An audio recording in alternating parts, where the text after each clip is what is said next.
अब वह न सो रहा है न जाग रहा है। सोने और जागने से वो अब अलग हट गया। हाँ, अब वहाँ उसको नींद नहीं आने वाली। जब गौर करोगे, जब भूख बहुत लगती है तो नींद नहीं लगती। हाँ, खाना खाता तो ही आदमी सोता है।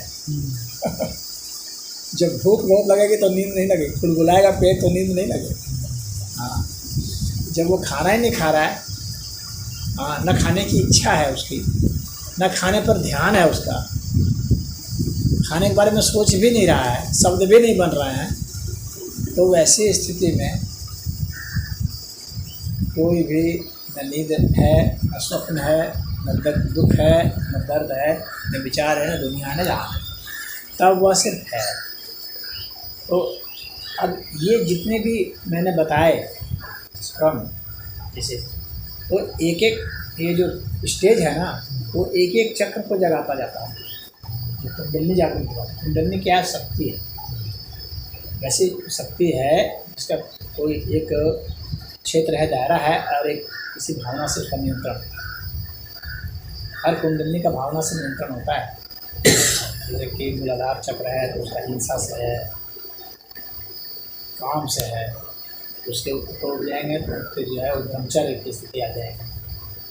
हाँ, तो जितने भी चक्र हैं ये सारे भावनाओं से जुटे। भावनाएं जब समाप्त हो जाएंगी तो चक्र भी समाप्त हो जाएंगे, क्योंकि ये चक्र और कुछ नहीं, ऊर्जा के केंद्र है। ये सारे चक्र जो है ऊर्जा के केंद्र, और वास्तविक अध्यात्म वहाँ से शुरू होता है जहाँ ऊर्जा समाप्त हो जाती है। यानी कुंडलिनी चक्र जो है ना, ये वास्तविक अध्यात्म नहीं है, ये मध्य का क्षेत्र है। ये साधकों के लिए तो है जरूर। तो अब उसकी सांस कैसी चल रही है, उसका भोजन कैसा है। हाँ, अब भोजन घटते चला जा रहा है अपने आप, रुचि घटती चली जा रही है, प्यास घटती चली जा रही है, नींद खत्म होती जा रही है, स्वप्न समाप्त हो गए हैं, दुख दर्द इच्छा सब समाप्त होती जा रही है, जैसे जैसे सांस जो है वो लंबा करता जा रहा है। हाँ, तो अब ऐसी स्थिति में क्या होगा कि कुंडलिनी चक्र भी एक समय जा करके समाप्त हो जाएगा। कब? जबकि उसका मैं समाप्त हो जाएगा। अहम बोध जो है, अस्मिता अहम बोध जो है, हूँ का बोध जो है, वो जब समाप्त हो जाएगा तो उस वक्त ये चक्र समाप्त हो जाएगा, और उस वक्त शक्ति का स्वरूप समाप्त हो जाएगा। तब वहाँ से शिव का स्वरूप आएगा। शिव का उदय उस समय से के बाद ही होगा। इसीलिए कहा जाता है, रामकृष्ण परमहंस कहते थे, क्योंकि शब्द में बोलने से सामान्य लोग क्या समझेंगे, कहते थे कि ईश्वर, मनुष्य को कभी ईश्वर का दर्शन नहीं होता।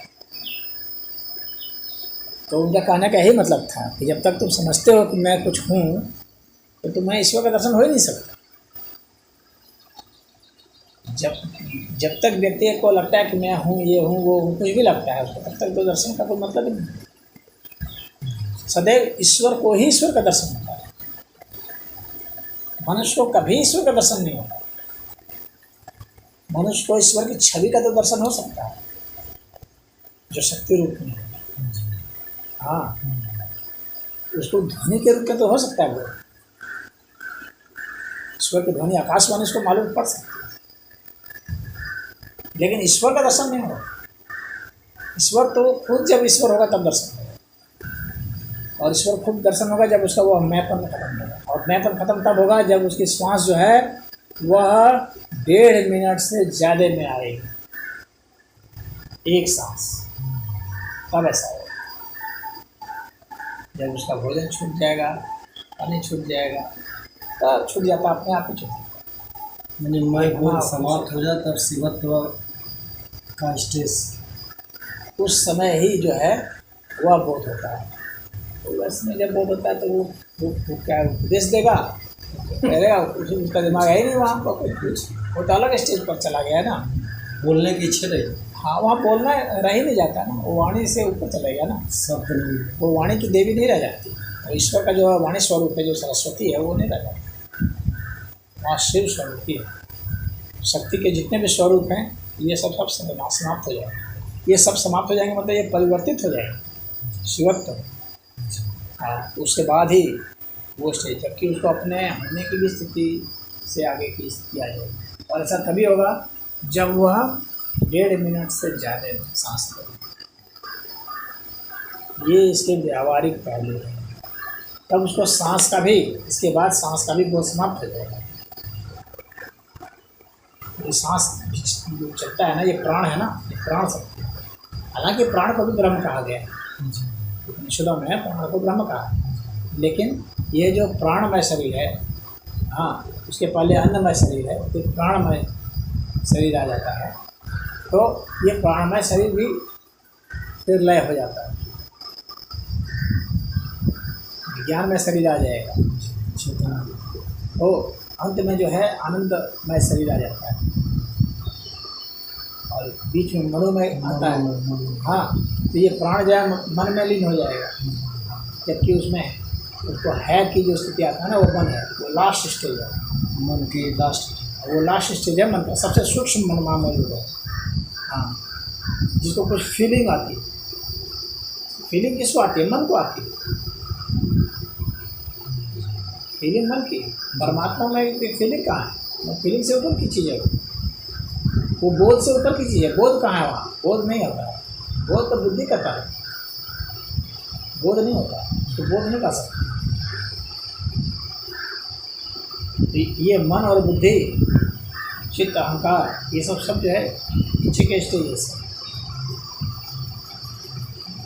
तो आनंद में खाली आनंद, और वही जो है ईश्वर का वास्तविक दर्शन, फिर वही दर्शन कहलाता है आनंद। और उसकी जो तुलना इधर से किसी से नहीं हो सकती, इसलिए उसको डिफाइन नहीं कर सकते। मतलब लेकिन साधक के लिए व्यवहारिक पक्ष यही है कि अपने सांस को वो घटाता जाए, संख्या घटाता जाए, इसका व्यवहारिक पहलू। अगर वो घटा सकता है तो वास्तव में साधक है, और प्रयोगात्मक पक्ष को देखा जाना है, नहीं तो खाली पूरी किताब की बात है।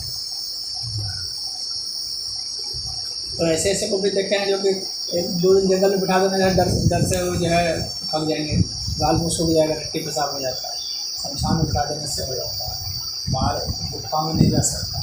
तो वैसे लोग साधक क्या होते? कथा वचन करना मंच पर बैठ करके दूसरी बात है, सिद्ध होना एक दूसरी बात है। हाँ, तो वही भगवान की कथा पढ़ ली, उसको बाँच दी, बाँचना ही नहीं है, थोड़ा अच्छे ढंग से समझा दी, लेकिन उसको ईश्वर का बोध थोड़ी हो जाएगा उससे। ईश्वर का बोध सिर्फ ईश्वर को हो, और उसको बोध भी कहाँ थी? क्योंकि बोध भी बुद्धि की चीज़ है, बुद्धि से बोध होता है, यानी वही ब्रह्मनिष्ठ अवस्था भी है बोध। हाँ, ब्रह्म, तो वो कुछ भी उसको कह नहीं सकते, शब्द के रूप में बस एक कुछ भी शब्द दे दिया जाए, उसका कोई मतलब भी नहीं निकलता।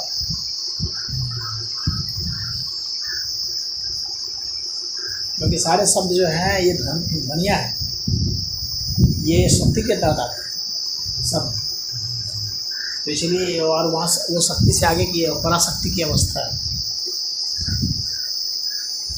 तो वहाँ पर कोई शब्द नहीं काम करेगा, कोई ध्वनि काम नहीं करने वाली है, कोई चित्र काम नहीं करने वाला है, कुछ भी ऐसे काम करने वाले हैं। तो ये साधना की ये शुरुआत है। तो इधर से इस एक प्रयोगात्मक पक्ष है, इधर से आप चल सकते हैं, और बिल्कुल ये मतलब ऐसा वैज्ञानिक पहलू है कि आप ऐसा करेंगे तो ऐसा होगा ही होगा, या नहीं है कि नहीं होगा, इफ एंड बट, वहाँ कुछ नहीं। और यह भी नहीं है कि कोई कितने वर्षों से कर रहा है, उसका भी कोई लेना देना नहीं। कितने वर्षों से आप उसमें हैं, सब कोई मतलब नहीं, आपने वो किया तो आपका भी आएगा।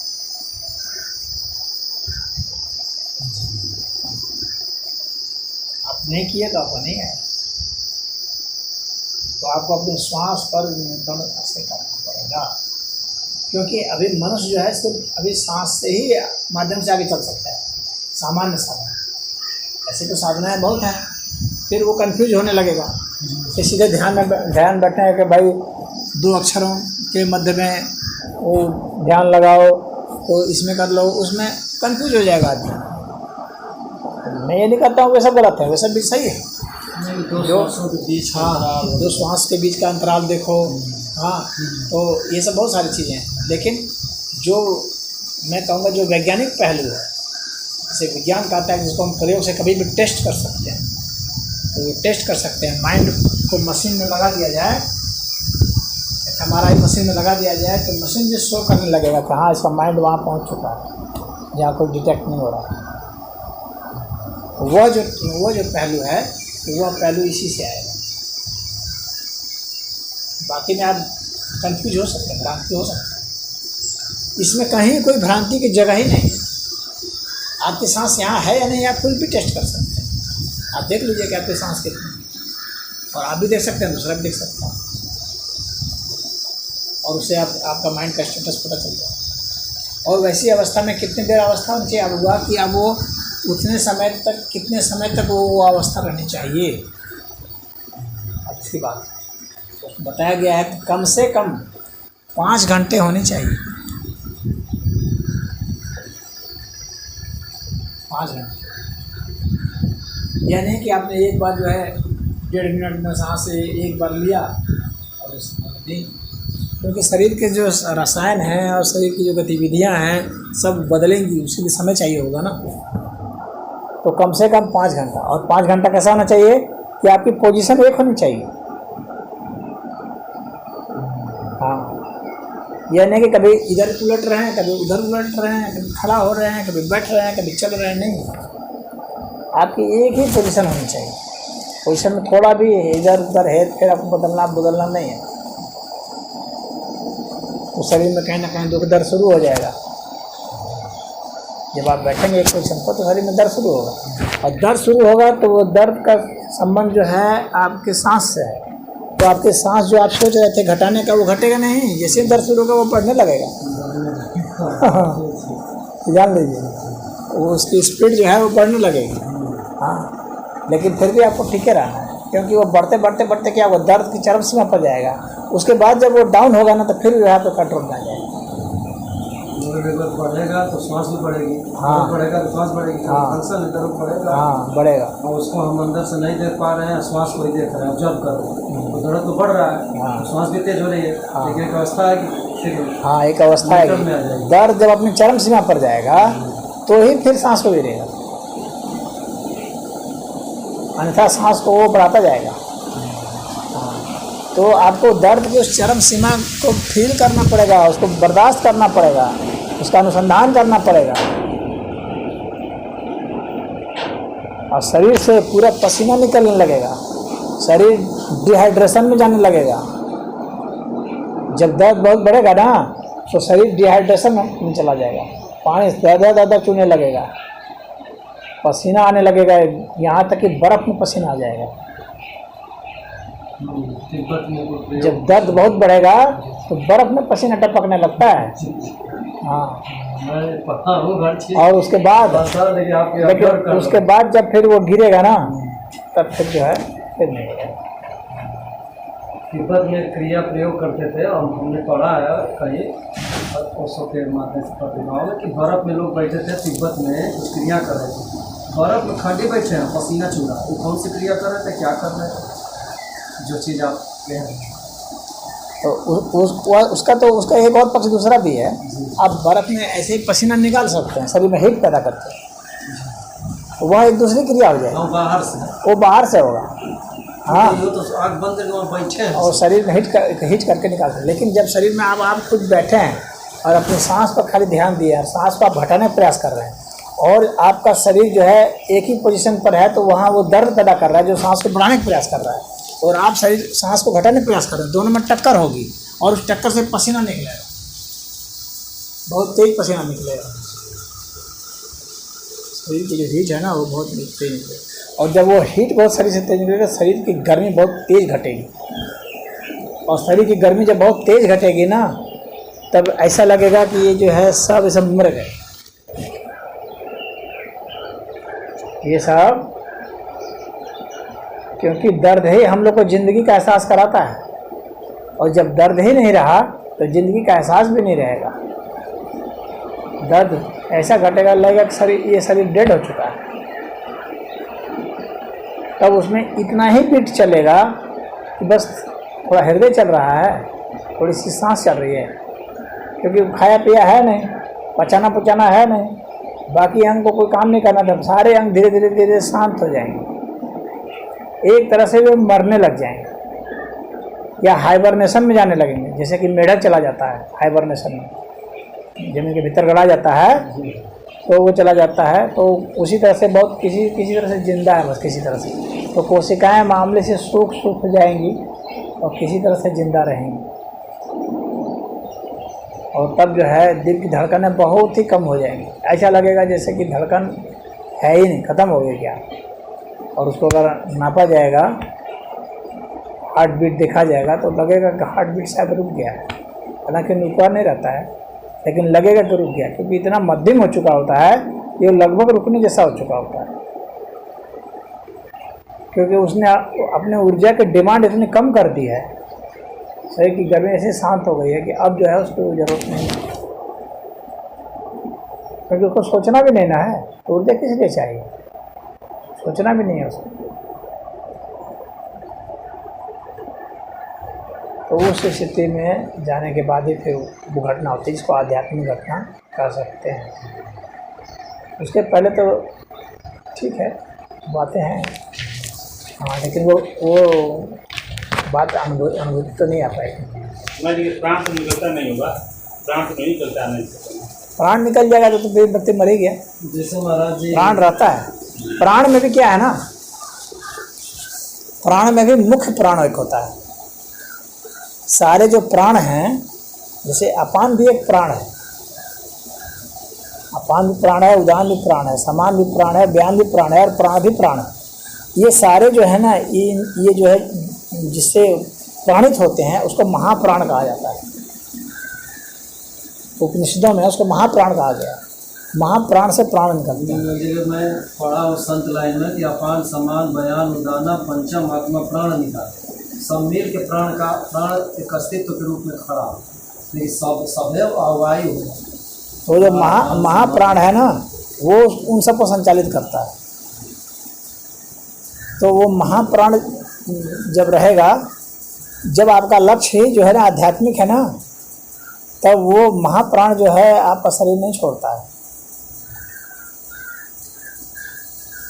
वो अस्तित्व साथ देता है, वो अलग आयाम में भी पहुंच जाता है। हम लोग बहुत सारे आयाम में जी रहे हैं। सामान्य आदमी सोचता है कि हम लोग विज्ञान की भाषा में बात करें कि हम लोग जो है 3 आयाम में जी रहे हैं। कौन कौन सा 3 आयाम है? एक तो स्पेस है, हाँ, एक पदार्थ है, समझ रहे हो, और एक टाइम है।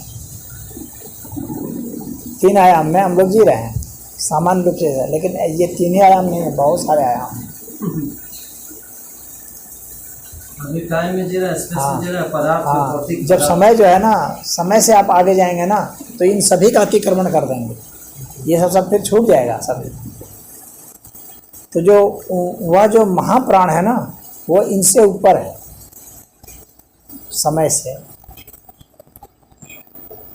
तो फिर आप अलग आयाम में जाएंगे। तो वहाँ पर जो है व्यक्ति की रक्षा जो है अलग तरीके से होती है। उसको वो फिर सामान्य लॉ से नहीं चलता, वो दूसरे लॉ से चलता रहता है।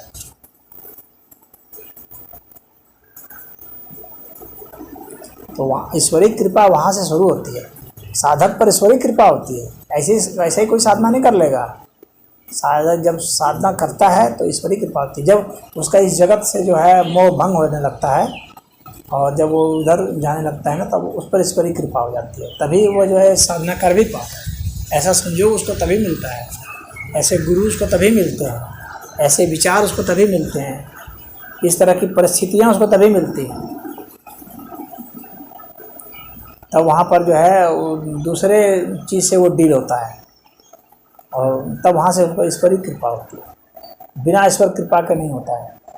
इसीलिए जो भक्त लोग हैं ना, उन्होंने ईश्वर कृपा पर सबसे ज़्यादा जोर दिया है, क्योंकि हम अपने प्रयास से ईश्वर से नहीं मिल सकते, क्योंकि हमारी औकात ही कितनी होती है।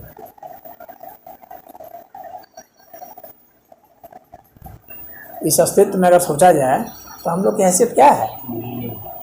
अरे हम लोग की हैसियत तो गाजीपुर में कुछ नहीं है तो अस्तित्व की तो बात ही छोड़ दो।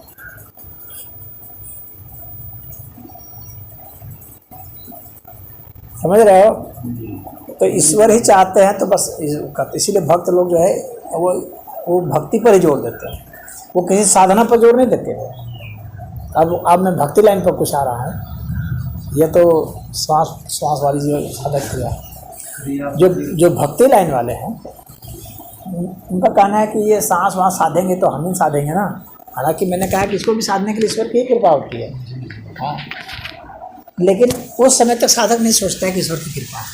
उस समय साधक सोचता है कि मैं सांस को धीमा कर रहा हूँ, मैं ये कर रहा हूँ। साधक ऐसा सोचता है, अभी उसकी अज्ञानता होती है। और भक्त में जो है, जो भक्ति लाइन में है, वो शुरू से ही पकड़ लिया है। वो अपनी क्षुद्रता को जान चुका है शुरू से ही कि मैं अपने बल पर न जन्मा हूँ, न अपने बल पर पला हूँ, हाँ, न अपने बल पर न सांस ले पा रहा हूँ, न अपने बल पर टट्टी कर पा रहा हूँ। मैं तो अपने बल पर कुछ कर ही नहीं पा रहा। मैं अपने बल पर मैं क्या हूँ ये भी नहीं जानता हूँ, मैं कहाँ है वो भी नहीं जानता हूँ, हाँ, मैं क्या हूँ, कहाँ हूँ, कौन हूँ, कुछ नहीं जानता हूँ। तो खाम खा कर मैं एक झूठा एक अहंकार पाल के बैठा हूँ। इसलिए वो जब इस चीज़ को जान जाता है तो फिर ये सारे उपद्रव जो है साधना है छोड़ देता है। कहता है ये सब सारे साधना प्रयास जो है सब मनुष्यों के, हाँ, ये सब जो है ईश्वर जो चाहेंगे वो जो कराएंगे वही करूँगा। हाँ, और जो भी करूँगा वो मैं यही मानूंगा कि ईश्वर ही कराए। अपनी तरफ से वो छोड़ देता है हर चीज़। वो सब खाली ईश्वर नाम लेता रहता है, बस वो नाम ही लेता रहता है। तो वहाँ पर वह जो नाम है ना, वो उसकी साधना हो जाती है। उसकी जो भावना है वो साधना हो जाती है। हालांकि वो इसी को नहीं समझता। उसका भी भावना एक साधना है। हाँ, वो साधना है। अगर हम साधक की दृष्टि से देखें तो वह भी एक साधना है, लेकिन उसको वह साधना नहीं कहता है। वो उसको साधना नहीं जानता है, ना कहता है, ना कहना चाहता है। लेकिन है वह भी साधना। अगर हम न्यूट्रल करके ईश्वर को मान, अब बस वो कुछ नहीं और कुछ जानता है। ईश्वर जो है, जो भी करा रहे हैं, जो हो रहा है, सब ईश्वर का है। और तब जो है वो क्यों जानता है कि ईश्वर की कृपा से ही जो होना है होगा। हमारे पास का तो कुछ है नहीं, मैं कुछ क्यों नहीं। तब वैसी स्थिति में फिर जो है उसकी भी सब में कुंडली जागरण सब कुछ अपने आप ही में होने लगता है। वो उसका डिग्री ऑफ समर्पण कितना है उसके आधार पर जो है उसका सिर हो जाता है। तो उसका प्रेम बढ़ता चला जाता है और प्रेम में महाराज जी इसमें एक शब्द आया जैसे संकल्प और समर्पण। तो संकल्प पर स्वयं पर स्टैंड होते हैं, समर्पण पर अपने को न्यूट्रल कर देते हैं। दो मार्ग है, प्रेम का मार्ग है।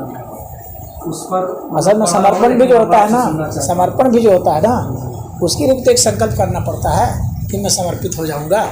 यह भी तो एक संकल्प है समर्पण के लिए। हाँ, कि समर्पण कर दिया, संकल्प ले संकल्प कर लिया। इन दोनों के लिए जो है ना कुछ उसके मन में जो तथ्य बोध होता है, कुछ ना कुछ तथ्य बोध होता है, कुछ ना कुछ वो सिद्धांत तो अपने में पाल लेता है।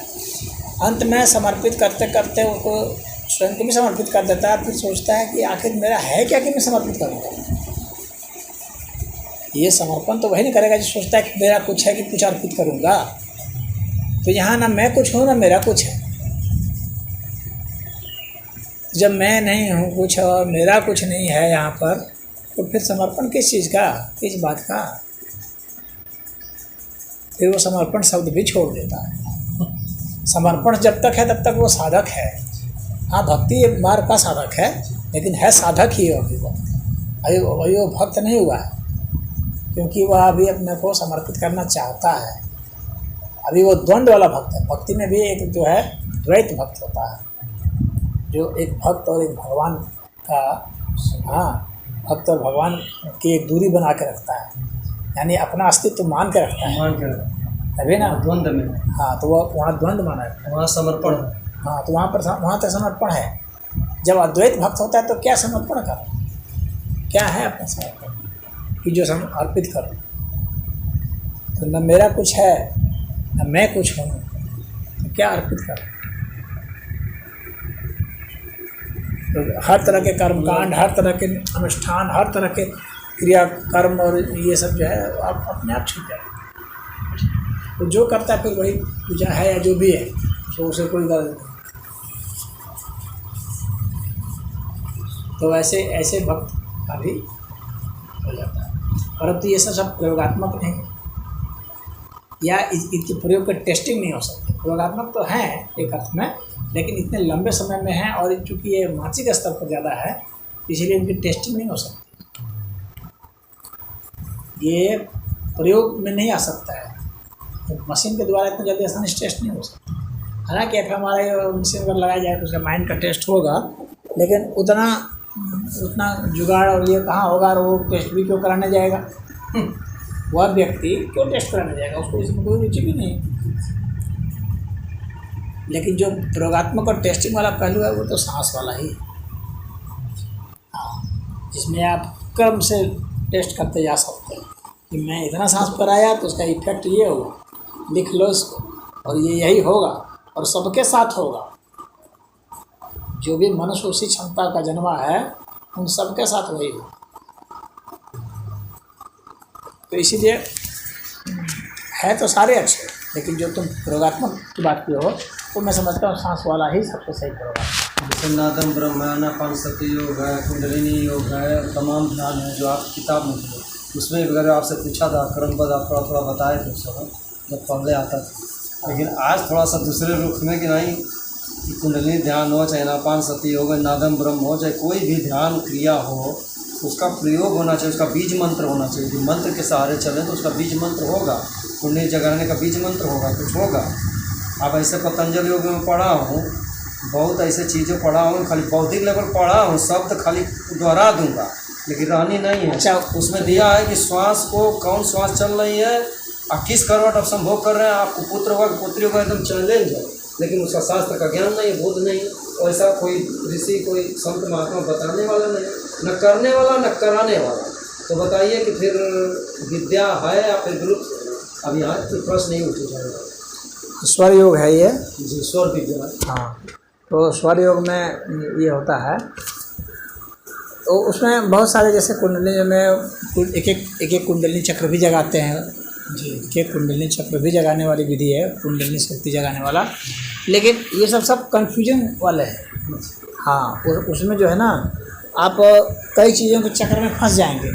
वो सब उनके लिए है जो कि जिनका माइंड थोड़ा ज़्यादा ब्रॉड है और जो बहुत बड़े स्पेक्ट्रम में सोच सकते हैं और कर सकते हैं। लेकिन सबसे आसान, सीधा और प्रयोगात्मक बिल्कुल विज्ञान की तरह से इसमें एक फैक्टर से हमको रख के चलना है।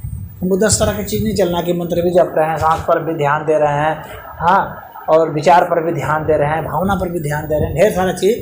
तो ढेर सारा चीज़ में वो व्यक्ति कुछ भी नहीं कर पाता है, हो जाता है। सिर्फ अगर वो एक ही चीज़ पकड़े कि हमको सांस की गति को घटा देना है, बस एक चीज़ खाली कारक पकड़ लें, इसको लगातार वो टेस्ट कर सकता है। और इसके साथ अपने आप ही अपने आप ही मंत्र जो है प्रस्फुटित होगा। मंत्र दृष्टा जिसे कहा जाता है, इससे मंत्र दृष्टा के लिए जैसे जैसे आपकी सांस की गति आप घटाएंगे ना, वैसे वैसे मंत्र भी प्रकट होंगे।